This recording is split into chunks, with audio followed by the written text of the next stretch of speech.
မင်္ဂလာပါဘာဖလားပြိုင်ပွဲကြီးကအခုဆိုရင်16သိန်းအဆင့်ကိုရောက်နေပါပြီမကြခင်မှာပြီးတော့မှာဖြစ်ပါတယ် FIFA ရဲ့တရားဝင်ရုပ်သံပြကွင်းလိုင်စင်ကိုတချို့အာရှနိုင်ငံတွေမှာဘာကြောင့်မရခဲ့ကြသလဲနဲ့ FIFA ဘက်ကရောဒီငွေကြေးတွေကိုဘယ်လိုမျိုးကောက်ခံတယ်လဲဆိုတာကိုကျွန်တော်ကအကြမ်းဖျင်းပြောပြသွားမှာဖြစ်ပါတယ်အခြားအာရှနိုင်ငံတွေကတချို့တော့မှမရခဲ့တဲ့ကမ္ဘာဖလားပြကွင်းလိုင်စင်ကိုမြန်မာနိုင်ငံမှာတော့မိုင်တဲက TV316 ကတရားဝင်ရရှိထားပါတယ်ကမ္ဘာဖလားပြိုင်ပွဲပွဲစဉ်ပေါင်း104ပွဲလုံးကိုပြသသွားမယ်လို့သိရပါတယ်။ FIFA ဘက်ကဒီပြသခွင့်လိုင်စင်တွေကိုငွေကြေးသတ်မှတ်ရမှာနိုင်ငံရဲ့အရွယ်စားကြည့်ရှုသူနဲ့ကြော်ညာဘလောက်အပ်တယ်လဲအပြင်ဒီနိုင်ငံတစ်နိုင်ငံရဲ့ GDP ကိုပါတိုင်းတယ်လို့သိရပါတယ်။ဒီဟာတွေအပေါ်မှာအခြေခံပြီးကမှဒီပြသခွင့်လိုင်စင်ကဒေါ်လာဘလောက်ကျတဲ့မယ်ဆိုတော့သူတို့ဘက်ကအကဲဖြတ်ပေးတာဖြစ်ပါတယ်။အခုနေ့ကမ္ဘာဖလားပြိုင်ပွဲမှာတော့ FIFA အနေနဲ့အာရှစည်းကွက်ကိုအများကြီးမျှော်လင့်လို့မရခဲ့ပါဘူး။ဘာဖြစ်လို့လဲဆိုတော့ဘောလုံးပွဲအချိန်တွေကအာရှဘက်ကအချိန်နဲ့ကြည့်မယ်ဆိုလို့ရှိရင်ပုံမြောက်ဒီမြောက်ကိုယ်ပိုင်ရနိုင်နေတဲ့အချိန်ကြီးဖြစ်တဲ့အတွက်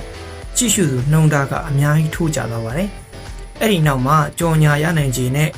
ဒီရုပ်သံမိုဘိုင်ခွင့်တွေရဲ့ပြန်လည်ရနိုင်တဲ့ဝင်ငွေရလည်းအများကြီးရော့သွားမှာဖြစ်တဲ့အတွက်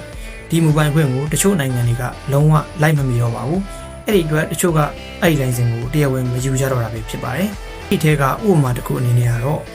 တရုတ်နိုင်ငံ China Media Group က2026ကမ္ဘာဖလားအတွက်ဒေါ်လာသန်း250ဒါမှမဟုတ်300ကျော်ထိပေးရမယ်လို့ FIFA တောင်းဆိုခဲ့ပေမဲ့လည်း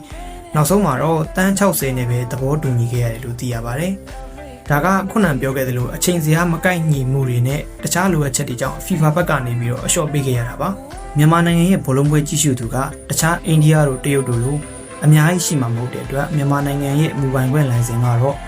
ဒေါ်လာတန်းအနည်းငယ်နဲ့ပဲရခဲ့တယ်လို့တချို့ကခန့်မှန်းကြပါတယ်။ဒါတွေရဲ့တရားဝင်အချက်လက်တွေကိုတော့ FIFA ဘက်ကလည်းထုတ်ပြန်မကြေညာသလိုမိုင်းတဲ့ဘက်ကလည်းထုတ်ပြောတာမျိုးမရှိတဲ့အတွက်ခန့်မှန်းချက်တက်တက်ပဲဖြစ်ပါတယ်။မြန်မာနိုင်ငံလိုတပ်ပတ်ဒီ website တွေတပ်ပတ်ဒီ application တွေအများကြီးကြည့်လို့ရတဲ့နေရာတစ်ခုမှာမိုင်းတဲ့ company ကဘာကြောင့်ဒီဟာကိုယူခဲ့တာလဲ။သူတို့အနေနဲ့ရှုံးမယ်ဆိုတော့ကောင်းကောင်းသိပါတယ်။ကျွန်တော်အထင်ကတော့သူတို့အနေနဲ့ TV360 ရဲ့ branding ဒါမှမဟုတ်မိုင်းတဲ့ company ရဲ့ image ကိုတက်လာစေဖို့အတွက်ဒီဟာကို marketing cost အနေနဲ့ပဲအကုန်ကြခံပြီးတော့ရင်းနှီးမြှုပ်နှံလိုက်တယ်လို့ကျွန်တော်ကတော့ထင်ပါတယ်။ဒါကတော့ကမ္ဘာဖလားနဲ့ပတ်သက်တဲ့အမြင်လေးကိုကျွန်တော်ပြောပြတာဖြစ်ပါတယ်။လူကြီးမင်းတို့ရောဘယ်လိုမြင်လဲဆိုတာကိုကွန်မန့်မှာဝင်ရေးသွားလို့ရပါတယ်။အားလုံးပဲကျမ်းမာချမ်းသာကြပါစေခင်ဗျာ။